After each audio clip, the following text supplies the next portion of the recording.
کی روٹی آپ چلائیں. تو ملک بھی تو ایسے ہی ہوتے ہیں. ملکوں کو اس طرح سے نہیں چلایا جا سکتا جس طرح سے اب چل رہے ہیں اور جس طرح سے پچھلے دور مشرف کے زمانے میں چلتا رہا ہے. لون پہ لون لیتے چلے گئے. مشرف کے زمانے کے آج ذرا آپ اٹھا کے دیکھیں سارا پلندہ کہ کتنے غیر ملکی قرضوں میں اضافہ ہوا ہے. اور کیا ان غیر ملکی قرضوں کو لے کر کیا بنایا. پھر بھی پاکستان میں لوڈ شیڈنگ کا عذاب دے کر چلا گیا یہاں سے.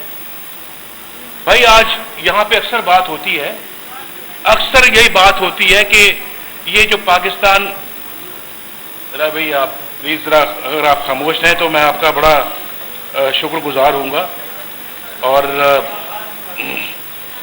میں صرف آپ کو یہ کہنا چاہ رہا ہوں کہ یہاں اکثر بات ہوتی ہے کہ اس ملک کی جو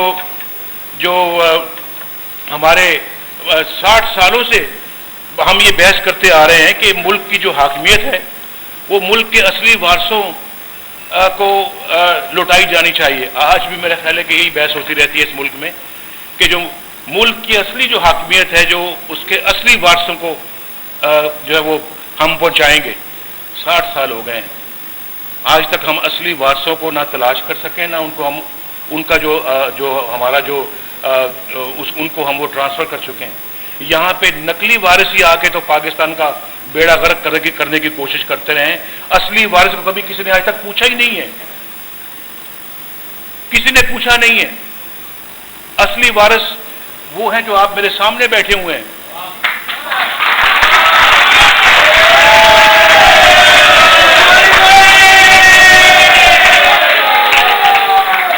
اور یہاں آپ ہیں جنہوں نے پاکستان کا 1956 کا کانسٹیٹیوشن بنایا تھا.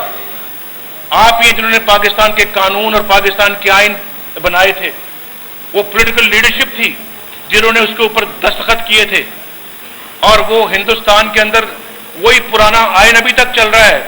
اس میں آج تک کسی جرنیل کو, کسی وردی والے کو جرأت نہیں ہوئی کہ اس میں کوئی ترمیم کر سکے یا ترمیم کرا سکے. ہندوستان اپنے اسی آئین, اسی قانون, اسی ڈگر پہ چل رہا ہے. اور یہاں پہ کئی دفعہ آئین توڑے گئے, کئی دفعہ نئے آئین بنائے گئے, کئی دفعہ آئین ٹوٹے ہیں. یہاں پر 56 کا آئین ٹوٹا, اس کے بعد 73 کا آئین بنا, اس کو تقریباً توڑ دیا گیا.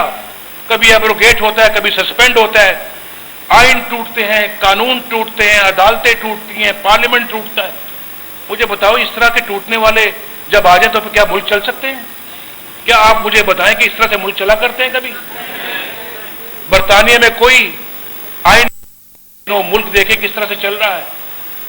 اس کے بعد آج تک میرا نہیں خیال کہ کسی بھی سیولائز ملک میں آج تک یہ کوئی اس طرح کی مثال ہو. اور یہاں پر جو ہے وہ اب مجھے یہ کہا جا رہا ہے کہ جناب یہ فرینڈلی اپوزیشن کا کردار ادا کر رہے ہیں. میں ان لوگوں کو تھوڑا سا پیچھے لے جانا چاہتا ہوں.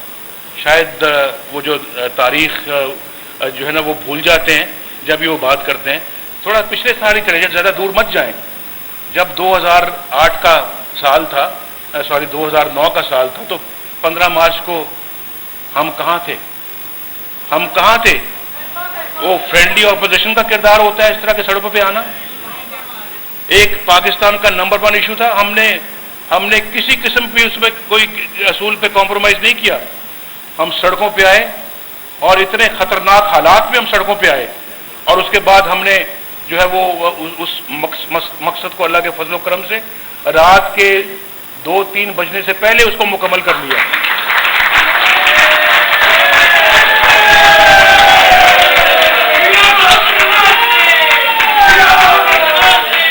اور اس کے بدلے میں اس کے عوض میں نے کوئی گارڈ آف آنر تو طلب نہیں کیا. گارڈ آف آنر کی ڈیمانڈ میں نے پیش نہیں کی. یہاں وہ نقلی وارث جو ہیں جو آپ کے اوپر آ کے تو ٹھونسے جاتے ہیں, جو آئین توڑتے ہیں, قانون توڑتے ہیں, اس کے بعد لوڈ شیڈنگ کا عذاب دے کے جاتے ہیں, بے روزگاری کا عذاب دے کے جاتے ہیں. ان کو کس خوشی میں اور کس ان کو انعام میں ان کو گارڈ آف آنر پیش کیا جاتا ہے؟ ہم نے تو کسی ذاتی معاوضے کا بھی اس کے لیے مطالبہ نہیں کیا. شہباز شریف کی حکومت اس وقت ٹوٹی ہوئی تھی, میں ڈسکوالیفائڈ تھا, لیکن ہم مسلم لیگ نون کے قائد میاں نواز شریف نظریہ پاکستان ٹرسٹ لاہور میں کارکنوں سے خطاب کر رہے تھے۔ اس سے پہلے ہم نے ذکر کیا بیدیا روڈ پر لگنے والی آگ کا۔